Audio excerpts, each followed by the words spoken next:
O Conselho Nacional de Educação, em 2003, designou uma comissão bicameral formada por conselheiros da Câmara de Educação Superior e da Câmara de Educação Básica, com a finalidade de definir diretrizes curriculares nacionais para o curso de Pedagogia.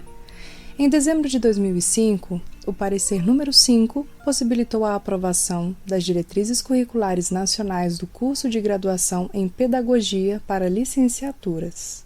Até então, a dicotomia entre bacharelado e licenciatura era bastante evidenciada e a formação docente levou a diversas discussões e mobilizações. Desde 1961, o currículo para o exercício do magistério é moldado por vários instrumentos legais, sofrendo reformas e alterações ao longo dos anos. O curso de pedagogia vem amalgamando experiências de formação inicial e continuada de docentes para trabalhar em várias etapas e níveis e com um público ampliado. Essa formação apresenta hoje notória diversificação curricular, uma gama de temáticas e habilitações para além da docência no magistério. Intervindo nessa realidade, em 15 de maio de 2006, entrou em vigor a Resolução número 1 do Conselho Nacional de Educação, a qual institui diretrizes curriculares nacionais para o curso de graduação em pedagogia, para habilitação em licenciatura. Mas qual é o real conteúdo dessa legislação? Por que ela ainda é tão importante para a história dos cursos de pedagogia no país? É o que veremos a seguir.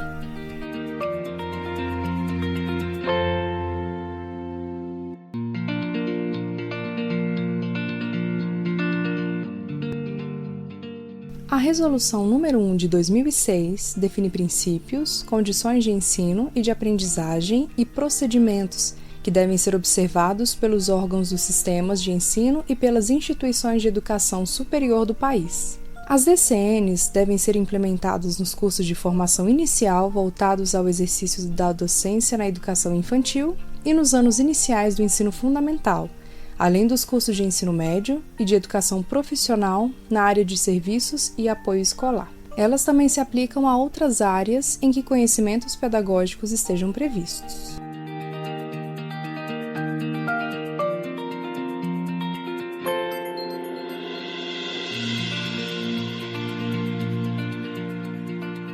O parágrafo 1º do 2º artigo da resolução apresenta a definição de docência, enquadrando-a como ação educativa e processo pedagógico metódico e intencional, o qual é formado em meio a diferentes tipos de relações essas que são capazes de influenciar muitos fatores no campo da pedagogia e que se desenvolvem na articulação entre diversos conhecimentos. De acordo com a resolução, o curso de licenciatura em pedagogia deve formar professores com funções de magistério nas etapas já mencionadas anteriormente e deve favorecer o planejamento, a execução e a avaliação de atividades educativas, como também o uso de contribuições de vários conhecimentos no campo da educação: filosofia, história, psicologia, linguística, sociologia, estando incluídos os saberes de ordem política, econômica e cultural. A redação preza pelo diálogo entre diferentes visões de mundo e um repertório vasto de informações e habilidades do estudante, devendo estar presente a praxis com caráter plural. Os princípios basilares desses preceitos são a interdisciplinaridade, contextualização, democratização, pertinência e relevância social, ética e a sensibilidade afetiva e estética. Assume-se a tamanha importância de o licenciado conhecer a complexidade da organização escolar e a função dessa organização de promover a educação para e na cidadania. Pesquisas e investigações na área educacional devem permear a sua formação, de modo que o estudante também participe na gestão de processos educativos e se atente para o funcionamento das atividades de sistemas e de instituições de ensino, com experiências em âmbitos escolares e não escolares. 16 incisos apresentam as competências dos futuros professores, que vão desde a atuação compromissada com a construção de uma sociedade justa e igualitária até o estudo crítico das diretrizes curriculares e outras determinações legais. Nota-se priorização de diferentes contextos, domínios, formas de linguagem, socialização, gestão e modos de viver dos sujeitos, com ênfase para a pesquisa e análise contínuas, para o desenvolvimento humano e o respeito em qualquer instância. A exemplo da diversidade que a resolução apresenta, tem-se a educação que acontece nas escolas indígenas, de quilombos e de outras culturas específicas. Os professores que atuarem nesses espaços devem ser agentes interculturais e promover o diálogo entre conhecimentos, valores, costumes e modos de vida próprios à cultura desse povo.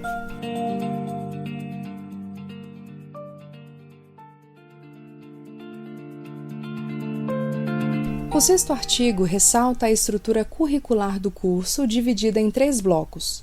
É constituída por um núcleo de estudos básicos, núcleo de aprofundamento e diversificação de estudos e um núcleo de estudos integradores. O núcleo de estudos básicos é caracterizado por apresentar o estudo acurado da literatura pertinente e de realidades educacionais, assim como por meio de reflexão e ações críticas. O núcleo de aprofundamento e diversificação, segundo a resolução, oportuniza massivas investigações, estudos, análises e avaliações, tudo voltado aos processos educativos, gestoriais e de aprendizagem, e à elaboração de propostas educacionais consistentes e inovadoras. Por fim, o último bloco, supostamente, inclui disciplinas e atividades práticas e curriculares. A carga horária mínima determinada para o curso é de 3.200 horas de efetivo trabalho acadêmico, divididas em 2.800 horas dedicadas às atividades formativas, 300 horas de estágio realizado obrigatoriamente na educação infantil e nos anos iniciais do ensino fundamental, além de outras áreas específicas, caso o projeto pedagógico da instituição apresente, e mais 100 horas de atividades teórico-práticas em áreas de interesse do licenciando. Para o projeto pedagógico de cada instituição, o artigo 8º estabelece atividades de natureza predominantemente teórica, práticas de docência e gestão educacional, bem como estágio para experiência de exercício profissional em ambientes escolares e não escolares, além das atividades complementares, que podem abranger atividades de extensão, iniciação científica e outros eventos. O final da legislação deixa em aberto a possibilidade de concluintes do curso de pedagogia ou normal superior complementarem seus estudos em outra área ainda não cursada, devendo ter, no mínimo, 400 horas de atividades complementares computadas. Ao retrocedermos um pouco neste contexto histórico, é possível perceber que apenas no final das décadas de 70 e 80, os movimentos voltados para as ideias de democratização começaram a se movimentar, de modo que o curso pedagógico incluísse também a docência como parte de sua identidade profissional, tentando superar a fragmentação do curso. Algumas experiências nesse sentido começaram a se desenvolver e tiveram sucesso já na década de 90, quando foi publicada a Lei de Diretrizes e Bases da Educação Nacional, ainda vigente. Esses movimentos vêm ganhando força desde a publicação da Resolução número 1. Na atual realidade educacional, o campo de atuação do pedagogo precisa dar conta de saberes que suportem uma ação de qualidade da docência, das etapas iniciais da educação básica e na coordenação, orientação, bem como na participação das demais atividades dentro e fora da escola, tais como aquelas que acontecem em museus, hospitais, sindicatos, meios de comunicação e em outros espaços.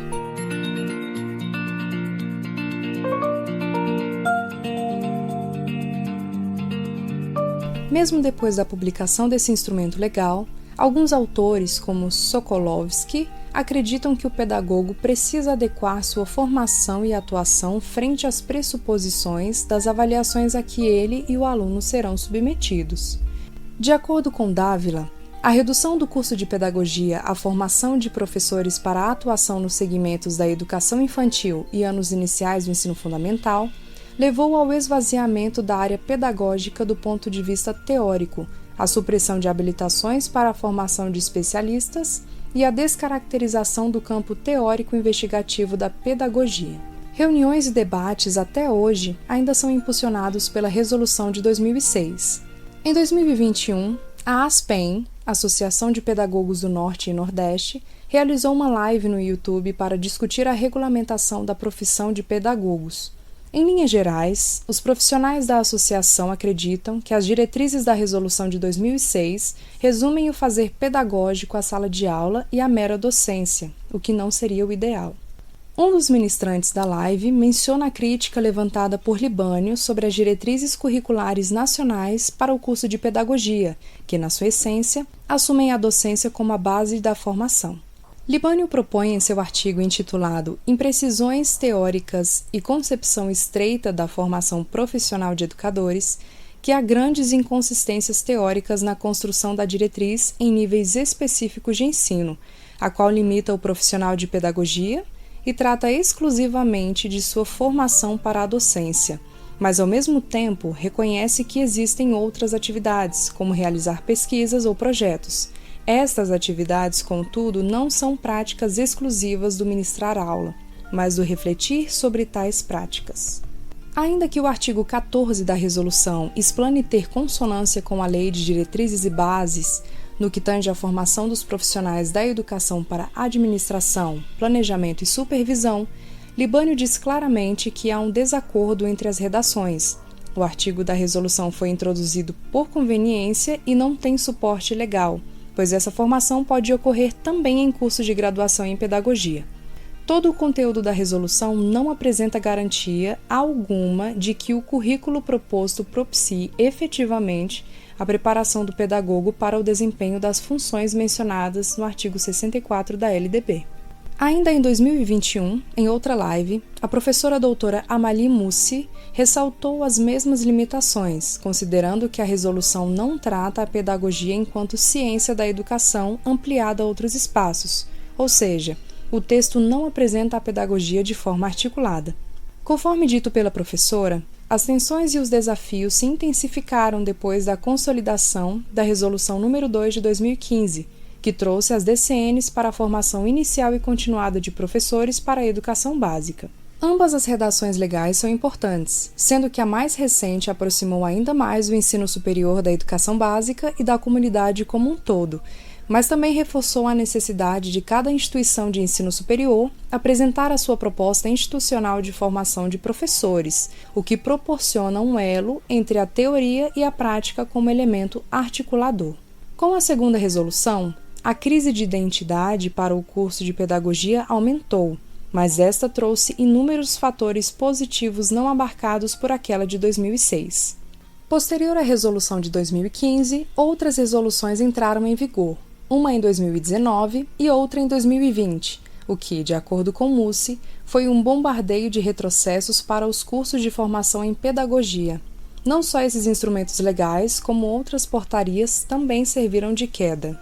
A estrutura dos cursos de licenciatura em pedagogia foi bastante modificada ao longo dos anos e, como dito anteriormente, as diretrizes curriculares nacionais de 2006 contribuíram em peso com essas mudanças, motivando discussões até hoje.